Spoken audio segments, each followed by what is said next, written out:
प्यारे अधिवक्ता साथियों, सादर नमस्कार।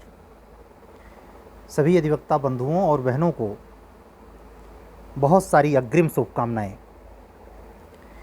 बिहार जुडिशरी का कन्फर्मेशन नोटिस आई है।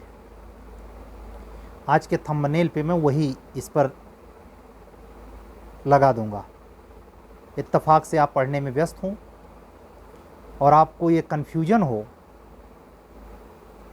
आप ग्रुप अपना डिलीट कर रखे हों, ग्रुप में ना हों, यूट्यूब आप देख रहे हों, या जिनको किसी अन्य कारण से सूचना नहीं मिली है, तो वो एक सूचना का कारक बन जाएगा कि कन्फर्म किया है बिहार लोक सेवा आयोग ने कल की डेट पर। चूंकि इस समय 12:05 हो रहा है, तो 19 मई हो गई है।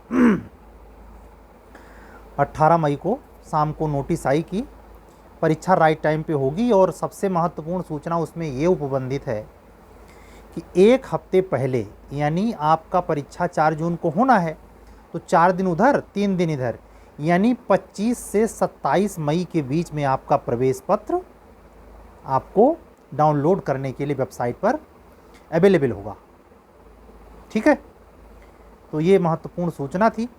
और दूसरी बात, परमात्मा को करबद्ध भाव से कोटि कोटि आभार धन्यवाद परम पिता परमेश्वर की अनुकंपा रही कि महाशिवरात्रि के दिन से जो हमने उत्तर प्रदेश जूनियर डिवीज़न न्यायिक सेवा के लिए मुख्य परीक्षा की टेस्ट सीरीज का एक महासमर जैसा लक्ष्य निर्धारित किया था, वो 18 मई को 30 टेस्ट की संपूर्ण श्रृंखला सुगमता पूर्वक सकारात्मक वे में उपलब्धियों से भरी हुई और तमाम संदेशों को छुपाए हुए संपूर्ण हो गई।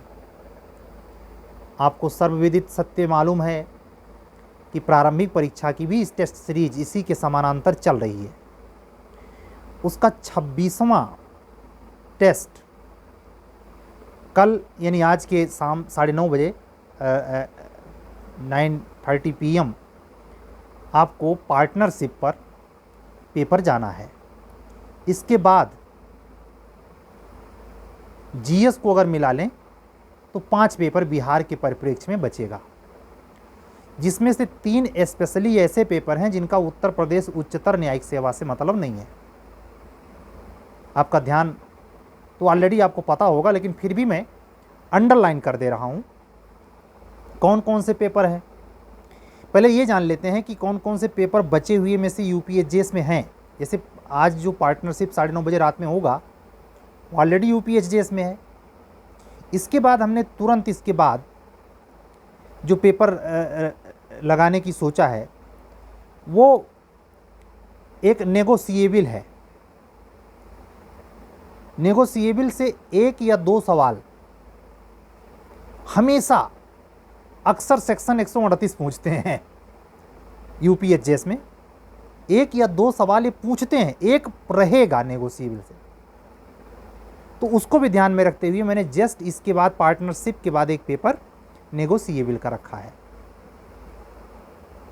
तो ये 2 पेपर आपको पता हो गया कि एचजीएस में है। फिर माल विक्रय अधिनियम, ये आपके नेट की परीक्षा में तो है, लेकिन यूपीएचजीएस से इसका लेना देना नहीं है। इसके लिए सिंगल पेपर होगा।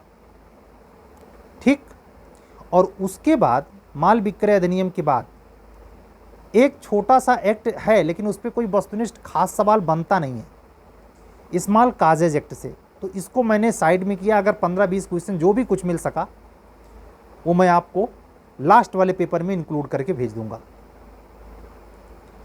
ठीक, और बचे हुए जो सारे प्रश्न पत्र हैं उसमें से पार्टनरशिप यूपीएचजीएस में है, तो वो भी आपके काम लायक है।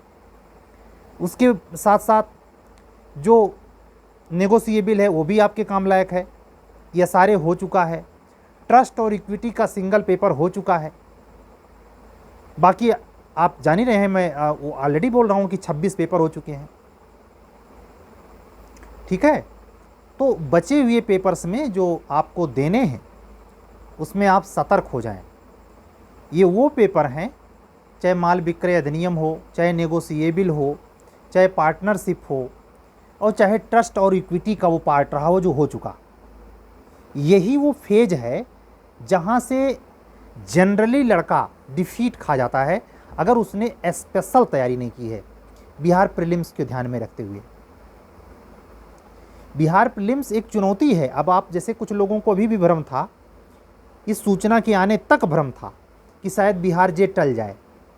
कारण बीच में एक बार वेबसाइट कमीशन ने खोली और कुछ लोगों को जो इसमें एंट्री दी, जिन्होंने फार्म नहीं भर पाए थे, जो अधूरा रह गया था जिनका फॉर्म, उनके लिए स्पेशली वो वेबसाइट खोली गई थी, लेकिन उससे प्रक्रिया तो बाधित हुई ही।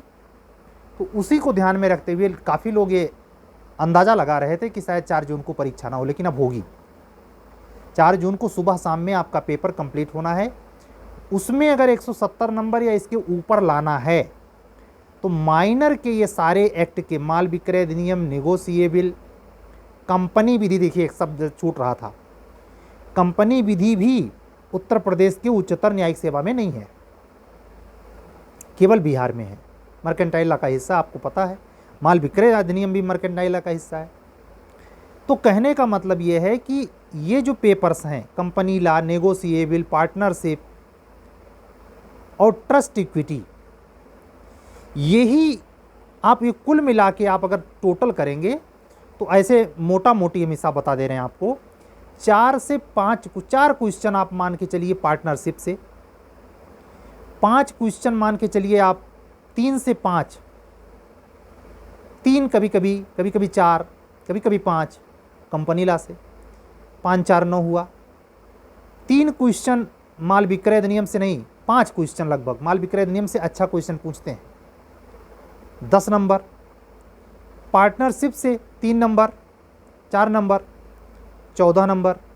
मतलब ये 30 से 45 नंबर या 50 नंबर तक, 150 में 35 नंबर ये वो नंबर होते हैं जो आपको 170 नहीं जाने देते।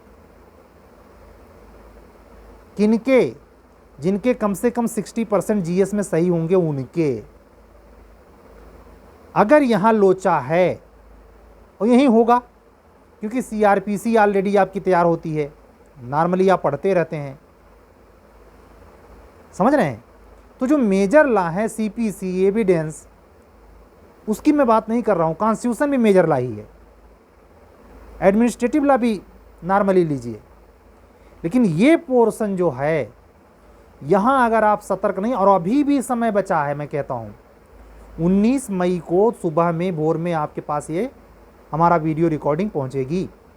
आज से अगर आप चेत जाएं, आज से आप शिद्दत से प्रयास करें, शेड्यूल बना लें, विधिवत काम करें, 10 घंटा पर डे खींचें।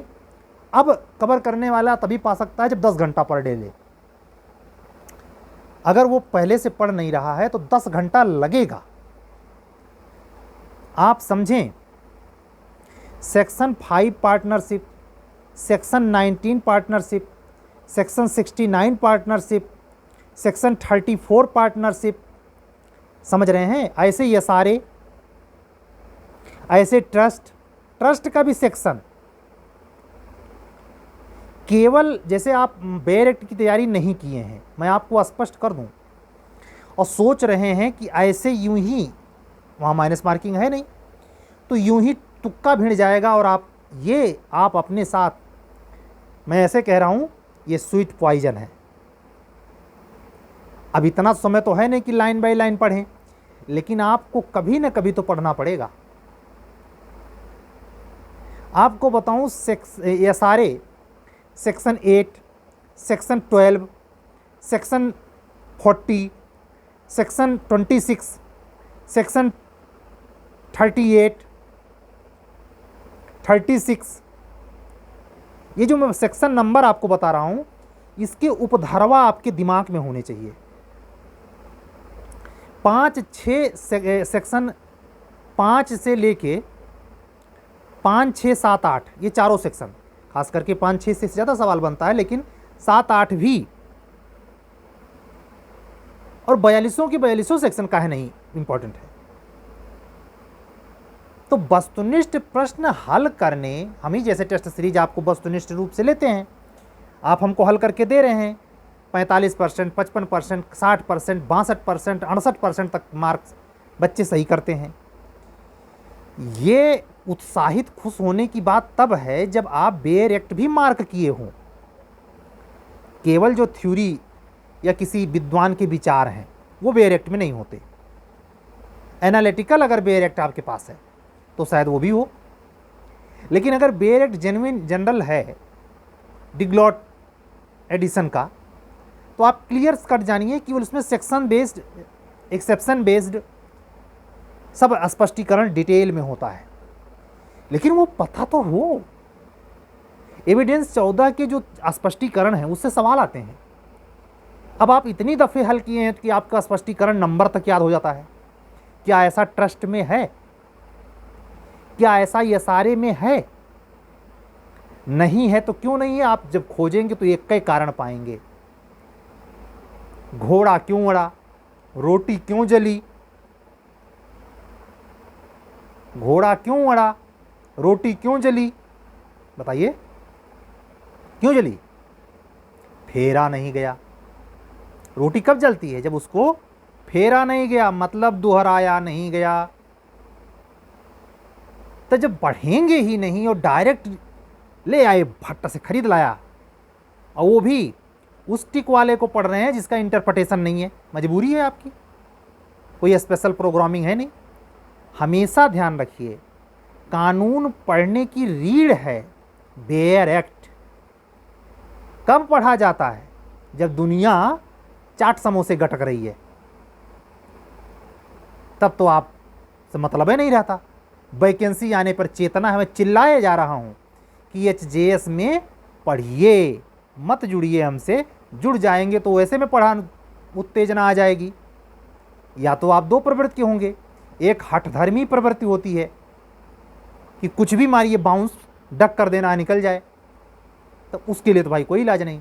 लेकिन जिसको कहने पर असर पड़े उसको ये समझना चाहिए भाई, जब वैकेंसी आ ही जाएगी तो मेंस के लिए तो समय मिलता ही नहीं, प्री के लिए तो समय मिलता ही नहीं, तब क्या खाक पढ़ोगे? मैं एचजीएस के संदर्भ में कह रहा हूँ, जिसकी वैकेंसी अभी नहीं आई है और आप लोगों की तो एडमिट कार्ड की डेट आ गई। कितना दिन बचा है? 4 जून है, 15 दिन ना बचा है। हमने कुल टेस्ट प्रश्न पत्र इकट्ठा किया तो 31 प्रश्न पत्र बनता है। बताइए, जिसमें मैंने जो मेजर लॉ हैं उनके डबल डबल रखे हैं, फैमिली लॉ में भी डबल डबल रखे हैं पेपर, उनको मैं टोटल करके बता रहा हूँ। 32 पेपर हुए, 31 पढ़ने का। भाई आप मान लीजिए, हम कहते हैं एक चैप्टर कोई मिड का नेगोशिएबल, कभी गौर से बेयर एक्ट में देखे? मर्केंटाइल ला लिए हैं, काहे हो जाएगा भाई? आपको समझ में आता है? पार्टनरशिप में गजब की प्रॉब्लम पूछी जाती है। 69 शुरुआती सेक्शन 4 से तो मतलब समझ लीजिए आने ही है। हाँ, एक चीज हमें नहीं पता था, थोड़ा सा हम भी थोड़ा ध्यान से इतर हो गया। ईजमेंट केवल यूपीएचजीएस में है, बिहार में नहीं। बिहार में अप्लाई नहीं होता। ईजमेंट के शुरुआत में पढ़िए, कुछ ऐसे राज्य हैं जहां वो अप्लाई नहीं होता, वो यूपीएचजीएस में है। तो जब ये टेस्ट सीरीज ख़त्म हो जाएगी, 29 मई तक है बिहार के लिए, या हम 30 मई भी जोड़ लेते हैं, 31 मई का महीना है ये, तो इतना टाइम तो लगेगा ही लगेगा। उसके बाद एचजीएस स्टार्ट हो जाएगा, लोकल और माइनर। माइनर में ये जो हो जा रहा है, ये दोबारा मैं नहीं कराऊंगा, ईजमेंट पे कराऊंगा। ईजमेंट पे स्पेशल, क्योंकि 2 क्वेश्चन पूछते हैं, कभी कभी 3 पूछे हैं एचजीएस में, ठीक है। तो बिहार के प्रॉस्पेक्टस से लगभग 30 प्रश्न पत्र बना, और एचजेएस के प्रॉस्पेक्टस से 42 पेपर बना। ना जुड़ो। शेड्यूलवा तो मैं यहाँ बाँच ही रहा हूँ आपको सत्यनारायण की कथा, इसी अनुरूप का आपकी कोई तैयारी है? खुद से खुद अपने आप को परीक्षा करते हैं या नशे में रहते हैं? एक नशा तो वो वाला होता है जो दारू पी करके आदमी ऐसे ऐसे करता है, नहीं, असली नशा वो नहीं है। असली नशा बिल्कुल होश में रहेगा और व्यवहार में होता है। वो किसी और को क्षति नहीं पहुंचाता, बिल्कुल किसी से ईर्ष्या द्वेष की बात नहीं होती। खुद के प्रति ईगो में रहना, हमें तो आता ही है, ये भी तो 100 बोतल दारू के नशे के बराबर है। ओवर कॉन्फिडेंस, गलत कहें तो बताइए, ये नशा है कि नहीं है? अहंकार है कि नहीं है ये? और अच्छाई जानने के बाद, तरीके जानने के बाद, उसका सलूशन मैनर जानने के बाद उसको एडॉप्ट नहीं करना, सुस्त पड़े रहना या ये मान के बैठना ये तो हो ही जाएगा, बकने दीजिए सर जी को। सर जी को क्या, सर जी परेशान है कि कोई कैंडिडेट फंसे? नहीं भाई, हम बार बार आपसे कहते हैं हमसे जुड़िए ना, लेकिन कम से कम इस शेड्यूल के हिसाब से जो हम चला रहे हैं अपने को भी एक शेड्यूल में बांधिए, तब निकलेगा प्री मेन। तमाम लोग ऐसे भी जा रहे होंगे जो कई दफे प्री दे चुके हैं, पीछे प्री नहीं निकल रहा है। और 3-4 वीडियो पहले भी कह चुका हूं, कुछ इस अनोखे सिंड्रोम के शिकार होते हैं कि पहले मेंस की तैयारी कर लो, बाद में प्री की।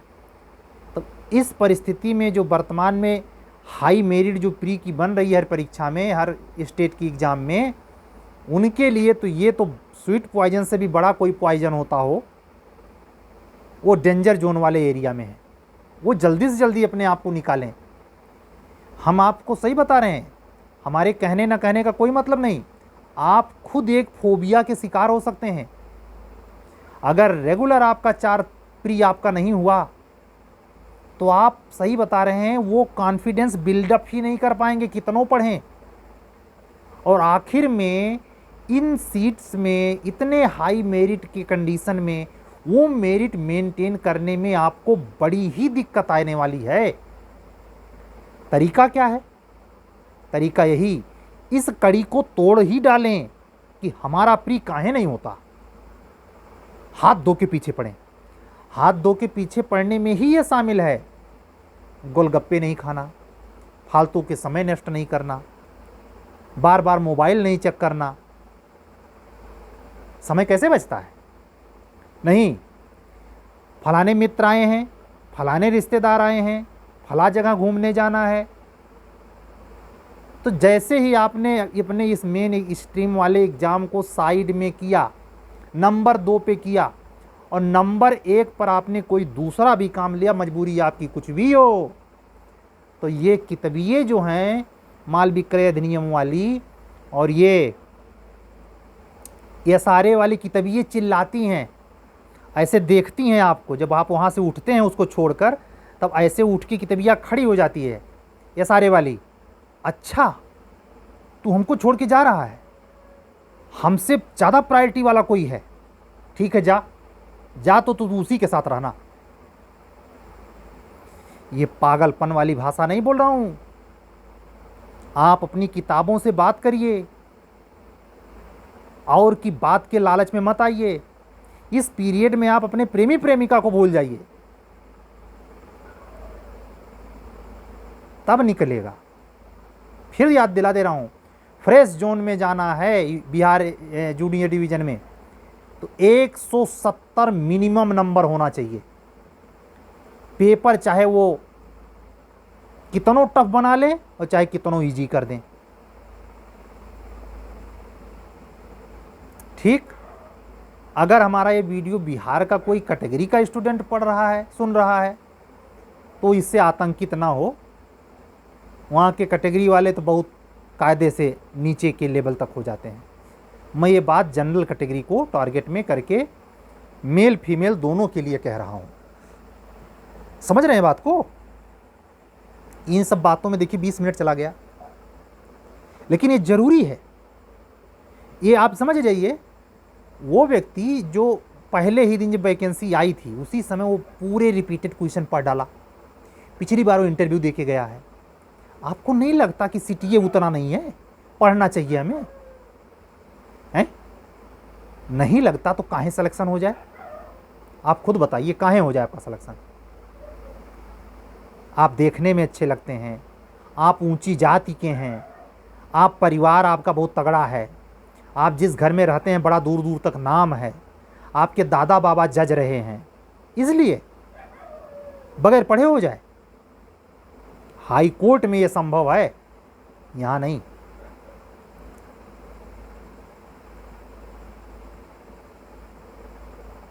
चेत जाइए। मैं अभी भी कह रहा हूं, जितने लोग मेंस लिखेंगे अभी भी 15% रिजल्ट ऐसे ऐसे कर रहा है। हमारी उंगली देखिए, हमारा हाथ देखिए, ऐसे ऐसे कर रहा है रिजल्ट, यानी इसमें उसका होगा। अभी भी 15% में ये लोग हैं कि आज से अगर लग गया तो ऐसा बंदा जो बिल्कुल नहीं होने वाला था वो आके इस पे बैठ लेगा। तो अभी भी चेत लीजिए, अभी भी अंदर हो सकते हैं।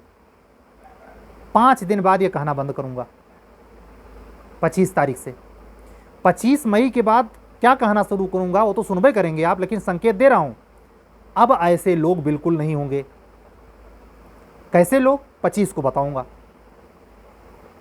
ठीक है? तो ज़्यादा लंबा नहीं करेंगे, नहीं तो आपका इसी में प्रवचन, ये प्रवचन जैसा नहीं है। ये चाहे जो सुन रहा हो, चाहे एकदम परफेक्ट हो प्री में, चाहे मिडिल सिचुएशन में हो, चाहे लो, तीनों सुनेगा तो 21 मिनट उसको उसके ज़िंदगी के लिए वो साबित हो सकता है जो निश्चित फाइनल सिलेक्शन दिला दे बिहार में। सिविल जज जूनियर डिवीज़न बना दे बिहार। काम करिए, मत चूको चौहान। आज का वीडियो पूरा। अगर हमारे उत्तर प्रदेश यूपीएचजेएस और बिहार जुडिशरी के टेस्ट सीरीज से आपको जुड़ना है, अभी भी जुड़ना है, तो नंबर यही है, व्हाट्सअप करिए 7705090393 पर। हम आपसे बात करेंगे और फिर हमारे आपस की बातों से अगर ये सुनिश्चित हो सका तो हम लोग आगे टेस्ट सीरीज कंटिन्यू करेंगे। टीए पर कुछ न्यूज आ रही है, उत्तर प्रदेश सरकार 42% इतनी रात को, ठीक है?